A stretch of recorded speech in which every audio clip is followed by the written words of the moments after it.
بسم اللہ الرحمن الرحیم۔ یونانی کہتے ہیں کہ عورت سانپ سے زیادہ خطرناک ہے۔ سقراط کا کہنا تھا کہ عورت سے زیادہ اور کوئی چیز دنیا میں فتنہ و فساد کی نہیں۔ بوناویٹوکر کا قول ہے کہ عورت اس بچھو کی مانند ہے جو ڈنگ مارنے پر تلا رہتا ہے۔ یوحنا کا قول ہے کہ عورت شر کی بیٹی ہے اور امن و سلامتی کی دشمن ہے۔ رومن کیتھولک فرقہ کی تعلیمات کی روح سے عورت کلام مقدس کو چھو نہیں سکتی اور عورت کو گرجا گھر میں داخل ہونے کی اجازت نہیں۔ عیسائیوں کی سب سے بڑی حکومت رمت الکبریٰ میں عورتوں کی حالت لونڈیوں سے بدتر تھی۔ ان سے جانوروں کی طرح کام لیا جاتا تھا۔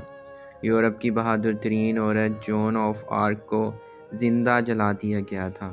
دور جہالت کے عربوں میں عورت کو اشعار میں خوب رسوا کیا جاتا تھا اور لڑکیوں کے پیدا ہونے پر ان کو زندہ دفن کر دیا جاتا تھا، لیکن محسن انسانیت رحمت اللہ عالمین حضرت محمد مصطفیٰ صلی اللہ علیہ وسلم نے عورت کو وہ مقام عطا فرمایا جو آج تک کسی مذہب میں حاصل نہیں۔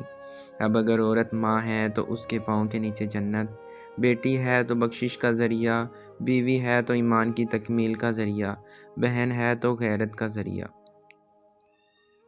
دعا ہے اللہ تعالی ہمیں اپنی ماں، بہن اور بیٹی کی عزت کرنے کی توفیق عطا فرمائے۔ اللہ تعالی ہمیں ان باتوں پر عمل کرنے کی توفیق عطا فرمائے۔ آپ کو اور آپ کے گھر والوں کو ایمان کی بہترین حالت نصیب فرمائے۔